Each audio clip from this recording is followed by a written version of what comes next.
Hello, and welcome to this edition of How to Politically Resuscitate a Corpse. It's actually Kennedy Saves the World. It's Monday. I've got Jimmy Failla, and we've got a president whose administration is on life support. Jim, what are they doing right now? What do you think they're talking about right now? They're just waiting out the news cycle? Yeah. Oh, yeah. No, they're trying. This is the funny thing. You've seen some of the strategy.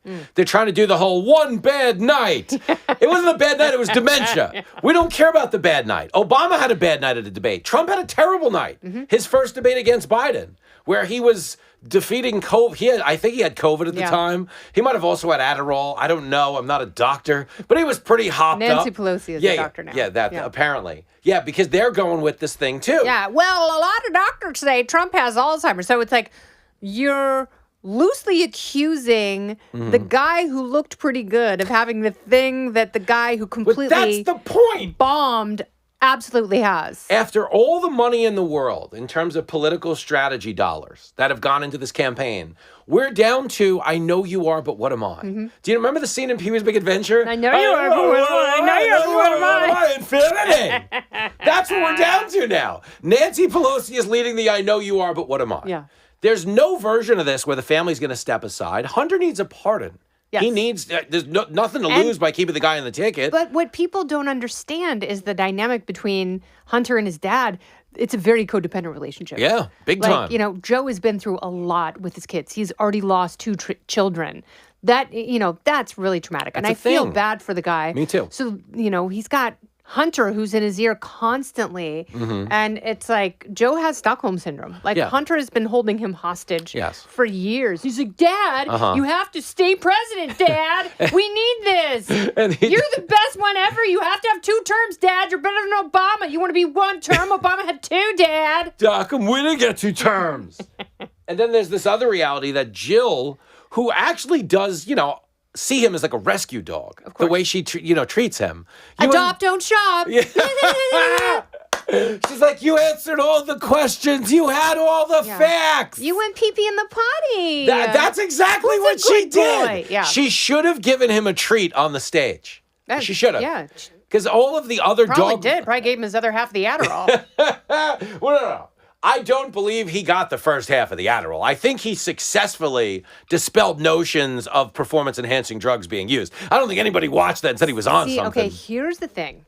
Sundowners is what people with things like dementia and Alzheimer's get. And some older people, even when they don't have those actual cognitive issues, you get it after, 6, 7 at night. Your brain shuts down. It can no longer function. And Dagan made this point on Gutfeld on Friday. There's nothing they can give you to bring you back to baseline. Nothing. Yeah. So he was like me on espresso martinis. Like he was talking really fast and slurring at the same time.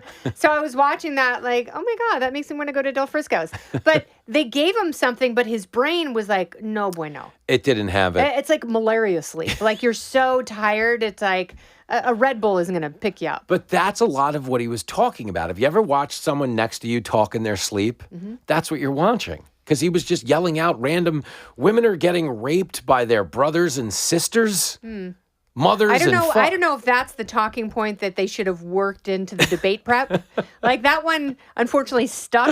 But on the plus side, they did beat Medicare, and it's about time. And we beat Medicare. He's like, yeah, you did beat Medicare. He's trying to get the senior vote. He's like, we beat Medicare. My favorite thing was Trump's reactions. Like, Trump could have said even less and won even more.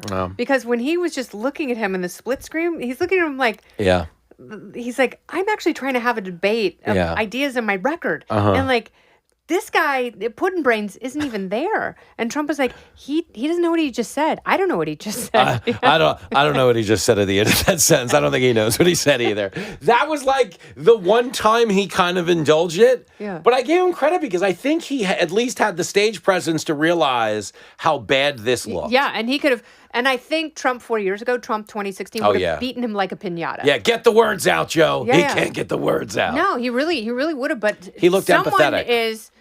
Someone is advising him to use restraint, and it's actually been pretty effective. Yeah, it's a good look. It is a good look. And we give CNN credit for that one thing. That debate was the best moderated debate we've seen in years. They were just out of the way. They were just like, here's a question, go at it. Yeah. And then the amazing thing was, you still have 82 seconds left.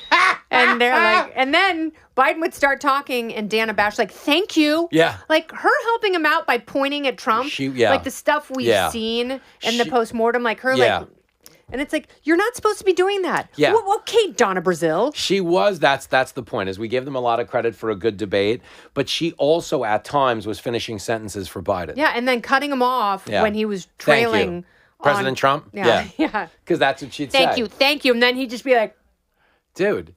And that look, like his mouth open and looking off, like that's the Sundowners. That's a part of it. Like it's not even his fault at this point. He has no control over his wife is a monster. I want my name behind that. His wife is a monster. Absolutely. And she likes this. This is the thing people don't get, because they go, well, she's first lady. And what does she really not have that she has now? And it's really just like convenience and the level of celebration. If you're first lady, you never sit in traffic. Nope. Ever. Your plane never pulls into the airport and needs a gate. You don't ride on a plane with strangers. Ever.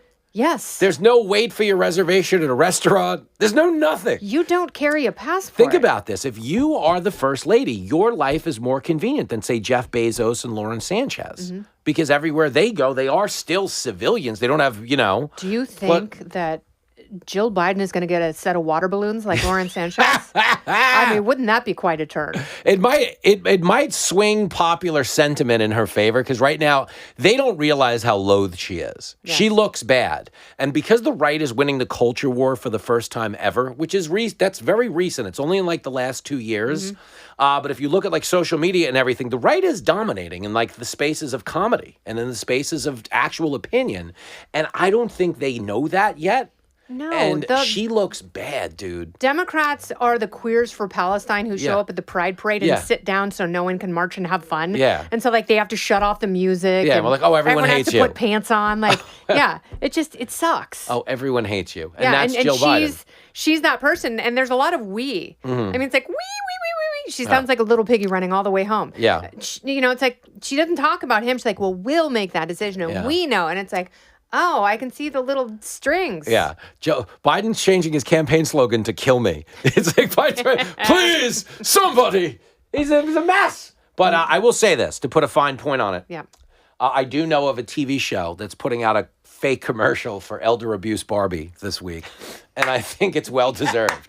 And I think it is well-deserved. Jill Biden. I'm so happy that your parodies finally get to make it to air. Look at us. Because I knew there was a time like you had written a few great songs that you could not be played on the radio. Yeah. But you slap a few images on there and they sing on these commercials. It is one of the best parts of your show. It really is incredible.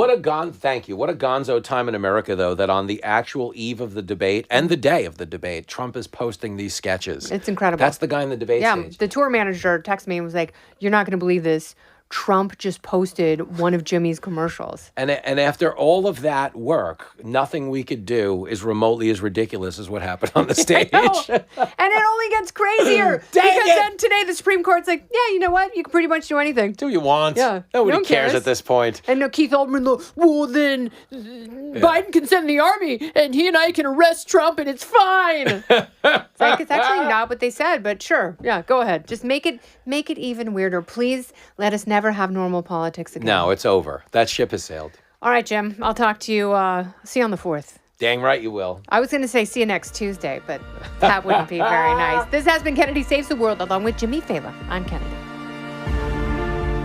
Listen ad-free with a Fox News Podcast Plus subscription on Apple Podcasts, and Amazon Prime members can listen to this show ad-free on the Amazon Music app. Oh, go ahead and leave me a review while you're there. I'd love to hear what you have to say. You've been listening to Kennedy Saves the World on the Fox News Podcast Network.